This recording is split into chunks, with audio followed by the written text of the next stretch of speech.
नमस्कार, सुस्वागतम, वेलकम, अभिनंदन।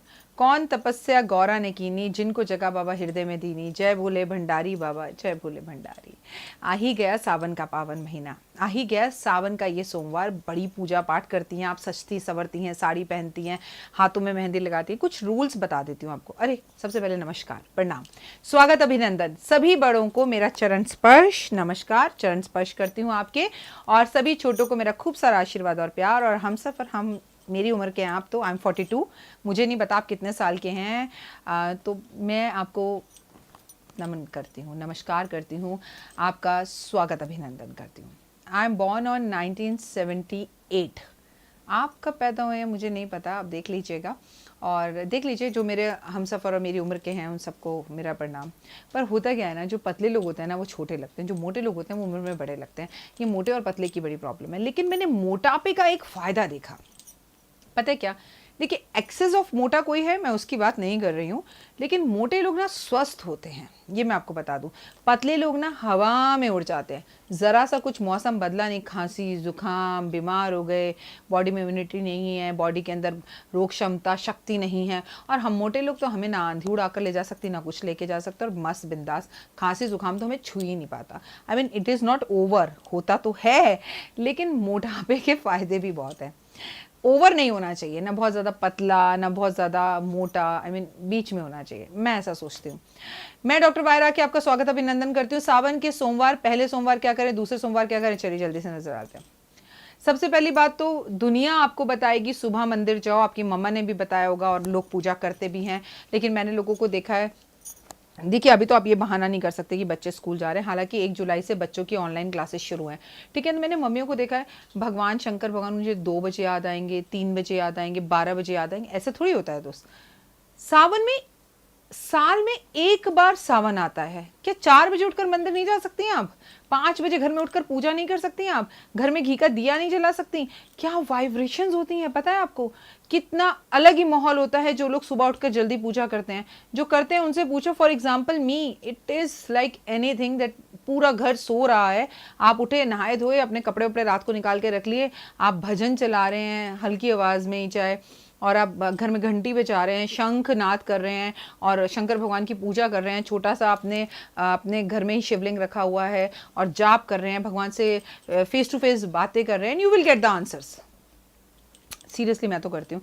तो जो आप सुबह करती हैं वो तो आप बचपन से करती हैं, वो करते रहिए, लेकिन मैडम थोड़ा सा जल्दी, हाँ। ऐसे 12 बजे 1 बजे सब करने के बाद मैं शिव जी के पास जाती हूँ। तो याद रखना, अगर आपको भी शिव जी 12-1 बजे याद आते हैं जल चढ़ाना, तो भगवान भी वेले नहीं बैठे। आपको तो गिनकर 4 लोग होंगे घर में, उनके पास तो अरबों खरबों लोग हैं, वो भी आपको लेट याद करेंगे। जल्दी चाहिए तो मंदिर भी जल्दी चाहिए। सुबह के लिए मेरा यही रूल है भाई। मैं तो गोधूली बेला की बिलीव करती हूँ, और गोधूली बेला 4:30 से 7:40 के बीच में आप इन उपायों को कीजिएगा। गोधूली बेला में मंदिर जाइएगा, दीपक जो जलाएं वो गाय के घी का दीपक जलाइएगा। नौकरी चाहिए तो गोमती चक्र भगवान पर 2 अर्पण करिएगा। अगर बीमार हैं तो काले तिल भगवान पर चढ़ाइएगा। अगर यश चाहिए तो भस्म चढ़ाइएगा। अगर प्यार चाहिए तो शहद चढ़ाइएगा। अगर धन चाहिए तो माँ गौरा को हल्दी अर्पण कीजिएगा। 16 बत्ती बनाकर लाल धागे की आटे के घी का दिया जलाएं, बेहद उत्तम, और उसमें 1 रुपए का सिक्का डाल दें। नेता, अभिनेता या सरकारी नौकरी चाहिए तो शिवलिंग पर आपको घी अर्पण करना चाहिए, लेकिन गोधूली बेला शाम को।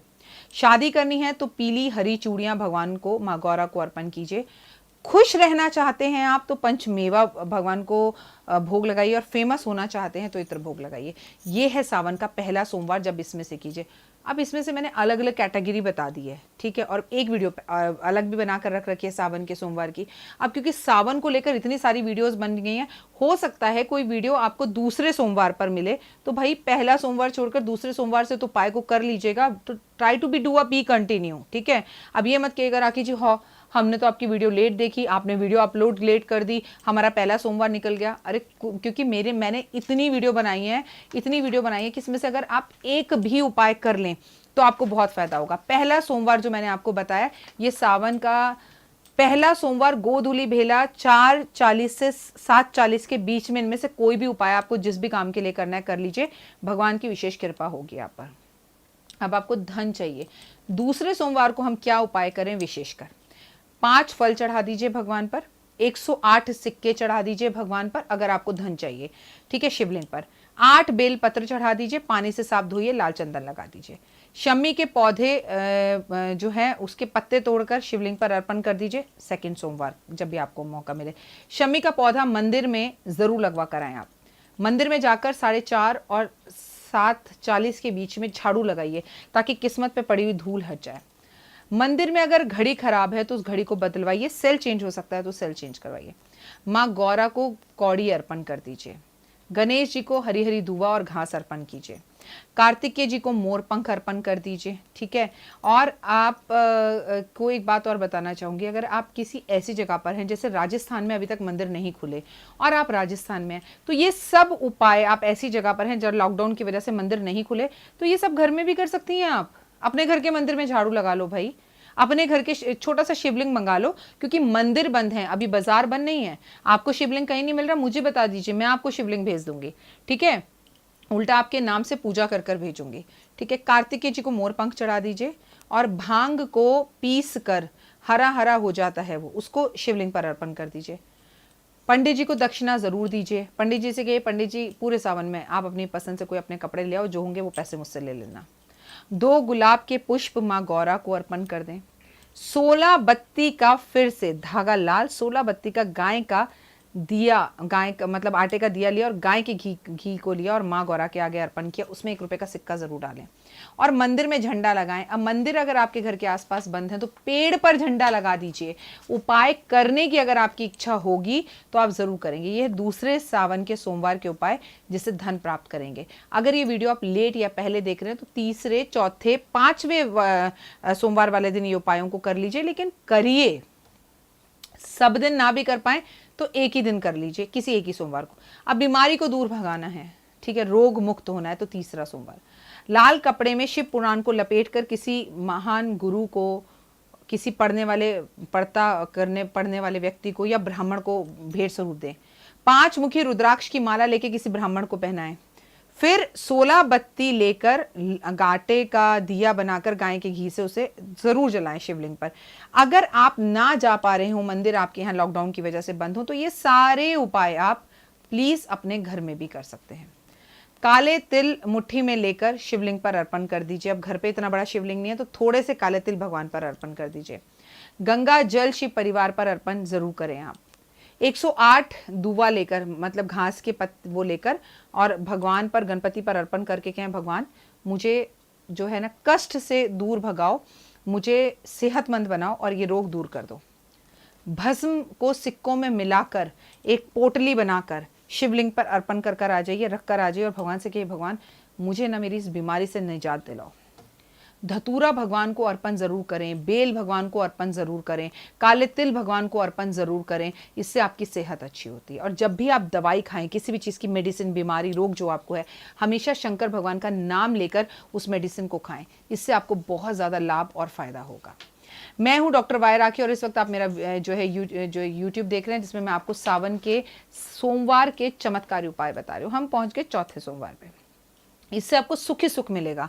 ये वाला जो सावन का सोमवार है वो सुख देने वाला है, ठीक है। शाम के टाइम में मंदिर में जाएं और 5 तरह के फलों का रस ले लें, घर के अंदर ही बना लें वो रस, या बाजार से बनवा लें और उसे भगवान पर, शिवलिंग पर अर्पण कर दें। आँख के फूल या पौधा भगवान को अर्पण, या फूल या पत्तियां या पौधा अर्पण जरूर करें।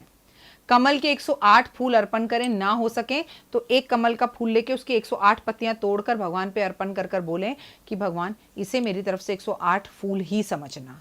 वो भाव के भूखे हैं, ठीक है। गाड़ी या वाहन का सुख चाहिए तो चमेली के फूल भगवान पर अर्पण करिए। अगर आपको अपनी ज़िंदगी के अंदर बहुत ज़्यादा सुख सुविधाएं चाहिए, एक्सेस चाहिए, मतलब दो मंजिला घर है, मुझे 4 मंजिला चाहिए, 2 बेडरूम घर है, 4 बेडरूम चाहिए, तो अलसी के फूल भगवान पर चढ़ाइए, हार श्रृंगार के फूल भगवान पर चढ़ाइए। शम्मी के पत्ते अगर भगवान पर आप चढ़ाएं इस चौथे सोमवार वाले दिन 4:40 से 7:40 के बीच में, तो आपको बहुत सुखों की प्राप्ति होती है। अब फिर से 16 धागे की बत्ती लीजिए, गाय का घी लीजिए और मिट्टी का दिया। वैसे अगर आप आटे का ही दिया लेंगे तो सबसे बेहतर है, और गौरा माँ के सामने उसे अर्पण करने से आपको सुख ही सुख मिलेगा, आपकी जो इच्छा होगी वो मिलेगी। अनार का माँ को भोग लगाइए। मक्खन सफेद शिवलिंग पर अर्पण कीजिए और भगवान को बेल अर्पण करने के साथ साथ इत्र अर्पण कीजिए। आपको जिंदगी में सुख ही सुख मिलेगा। अब हम आ गए 5वें सोमवार पर, जिस दिन आपकी रक्षाबंधन भी है और जिस दिन सावन खत्म भी हो रहा है। 4:40 से 4:30 से 7:40 के बीच में इन उपायों को कर लीजिएगा, ठीक है। आपकी हर इच्छा पूरी होगी, जो भी आपकी इच्छा हो। अगर इन सब वो सावन के जो मैंने आपको वीडियोस बनाए उसमें से एक एक उपाय अगर आपने हर सोमवार कर लिया, सिर्फ ये 16 बत्ती वाला कर लेना, आई स्वेयर बोल रही हूँ, आपके पास मेरी फोटो होगी तो आप उसे चूम चूम कर मुझे थैंक यू बोलोगे। इतना जबरदस्त वाला फर्क दिखेगा। लेकिन शिवलिंग एक ही होना चाहिए। आज इस मंदिर में, कल उस मंदिर में, परसों उस मंदिर में, ऐसा नहीं होगा। घर में भी कर लो अगर मंदिर नहीं जाना है तो। भगवान के मंदिर में 5वें सोमवार जरूर चाहिए शाम के टाइम। और आप उनके सामने भगवान की कथा की कोई सुंदर सी पुस्तक, चाहे वो शिव पुराण हो या शिव चालीसा हो, ऐसी पुस्तक भगवान के समक्ष अर्पण करें। खीर बनाएं मखानों की और शिवलिंग पर अर्पण करें। सफेद चंदन शिवलिंग पर अर्पण जरूर करें। केसर वाला दूध मिलाकर शिवलिंग पर 1 गिलास अर्पण कर कराएं। 16 बत्ती का दीपक लें, उसके अंदर 1 रुपए का सिक्का डालें। गाय का घी हो और आटे का दीपक हो। शिव चालीसा जरूर पढ़ें और जोर जोर से पढ़ें या अपने फोन पर शिव चालीसा चला दें। 1 लोटा जल भरकर मंदिर से अब आते वक्त अपने घर वापस ले आएं, क्योंकि ये 5वां और आखिरी सावन का सोमवार है। और वहां पर घंटी जरूर बजाएं, घंटी पे मंदिर के स्वास्तिक बना दें। और किसी भी धार्मिक स्थान से जहां पर आपने 5 सोमवार का उपाय किया, वहां से 1 लोटा जल भरकर अगर लाएं आप और लाकर उसे पूरे घर में छिड़के पान के पत्ते से, तो पांचों दिन 5 सावन के सोमवार आपने जो भी उपाय किया है उसका सबसे ज्यादा फल और लाभ आपको मिलेगा। क्योंकि अभी तक आप करते रहे, जाते रहे, दिया जलाते रहे, ये अर्पण कर, वो अर्पण कर, फल अर्पण कर, दूध चढ़ा, घी चढ़ा। अब वहां से 1 लोटा जल लेकर आए, लोटा अपने घर से ले जाओ खाली, वहां से जल भर कर लाओ और पूरे घर में छिड़को। सबको थोड़ा थोड़ा वो जल पे ला दो और अलमारियों में, तिजोरी में, सब में छिड़को। जो भी नेगेटिविटी होगी खत्म हो जाएगा। और इतने दिन जो पूजा तपस्या आपने सावन की वो सारा सुख सुविधाएं आपके घर लौटकर वापस आ जाएंगे। अब घर में एक ऐसा बेटा या बहू हो सकता है जिससे आपकी बिल्कुल बात ना होती हो। अब ऐसा नहीं है कि आप उनके कमरे में जाके ना छिड़के तो घर का एक कोना नेगेटिव रह जाएगा। अपनी इस द्वेष दुश्मनी को सबको हटाइए। वैसे आपको बताऊं, कोई भी पूजा पाठ, आराधना, अर्चना, दान, पुण्य, गंगा स्नान सब बर्बाद है। जिसका परिवार बिखरा हुआ है उसका सब कुछ बिखरा हुआ है। याद रखिए, रिश्तों में ना गर्मी बनाए रखिए। रिश्ते या तो कुछ देकर जाएंगे, ठीक है, या फिर सबक देंगे या फिर मदद करेंगे। लेकिन कोई भी रिश्ता कभी खाली नहीं जाता, चाहे वो दुश्मनी का हो, दोस्ती का हो। हमें हमेशा उस रिश्ते से कुछ ना कुछ सीखने को मिलता है। तो वाई डोंट यू लर्न? आप क्यों नहीं अपने किसी रिश्ते से कोई चीज़ सीखते? सावन का ये सोमवार आप व्रत रखें ना रखें, लेकिन कम से कम नॉनवेज ना खाएं, कम से कम पत्नी का अपमान ना करें, कम से कम घर के अंदर माहौल ऐसा ना करें कि लड़ाई झगड़े वाला हो, कम से कम किसी से आपकी लड़ाई झगड़ा ना हो। खुश रहें, मस्त रहें। और मैं आपसे एक बात बोलूँ, जितनी जल्दी हो सके घर वालों के उठने से पहले सुबह उठ के पूजा कर लीजिए और फिर सो जाइए दोपहर में दोबारा। लेकिन अगर आप विदेश में भी हैं और आपको ये लग रहा है राखी जी मेरे पास तो शिवलिंग भी नहीं है, अब मैं आपसे मंगा भी नहीं सकती इतनी दूर, क्योंकि कब मिलेगा, वो खत्म हो जाएगा, तो आप एक ग्लास लीजिए, उसमें उसे अच्छे से रगड़िए। नया ग्लास ला सकती हैं बाजार से, इतना तो कर सकती हैं। उसमें पानी भरिए, उसमें शिवलिंग जैसी आकृति आ जाएगी। उस ग्लास को सुबह उल्टा कीजिए, उसे एक चांदी की प्लेट में रखिए और उसे शिवलिंग समझकर उस पर रोज पूजा कीजिए। वो पानी जब पूरा पिघल जाए उसे जाकर बाहर किसी भी पौधे में डाल दीजिए। अगर आप उपाय करना चाहेंगी तो देयर इज नो एक्सक्यूज, और अगर आप नहीं करना चाहेंगे तो देयर इज ओनली एक्सक्यूज। फिलहाल दीजिए इजाजत, अपना और अपनों का ध्यान रखिएगा। फिर होगी आपसे मुलाकात। 5 minute story channel like, subscribe, share जरूर कीजिएगा। उसमें मैं कहानियां बताती हूँ, जुड़ती हूँ आपके साथ लाइव। अपनों का ध्यान रखिएगा। सावन के इस महीने में किसी को यात्रा करवाइए, किसी को इस लॉकडाउन के टाइम पर उसके घर भिजवा दीजिए, उसका खर्चा उठा दीजिए, किसी के घर राशन डलवा दीजिए। आई थिंक इससे बड़ी कोई भोलेनाथ की पूजा हो नहीं सकती। जय माता दी। अकेले ही लड़नी पड़ती है जिंदगी की लड़ाई, लोग सिर्फ तसल्ली देते हैं, साथ नहीं। ये बात हमेशा याद रखिएगा कि आप अकेले आते हैं, अकेले ही रहते हैं। नमस्कार, सुस्वागतम, वेलकम, अभिनंदन। मैं हूं आपके साथ, कोई हो या ना हो। मैं आपकी जिंदगी की लड़ाई में, लड़ाई का तो मुझे नहीं पता, मुझे लड़ाई शब्द ही बेकार लगता है। मैं जिंदगी के सफर में आपके साथ हूं। अगर आप मेरे उपायों को करेंगे तो ओए होए, जिंदगी में लड़ने की आपको कभी जरूरत ही नहीं पड़ेगी। सफलता आपके कदम खुद ही चूमेगी। सावन का पावन महीना चल रहा है और इस बार एक नहीं दो दो सावन है। आइए आपको कुछ अचूक और बेहतरीन उपाय बताते हैं जो आपकी जिंदगी में बदलाव लाएंगे।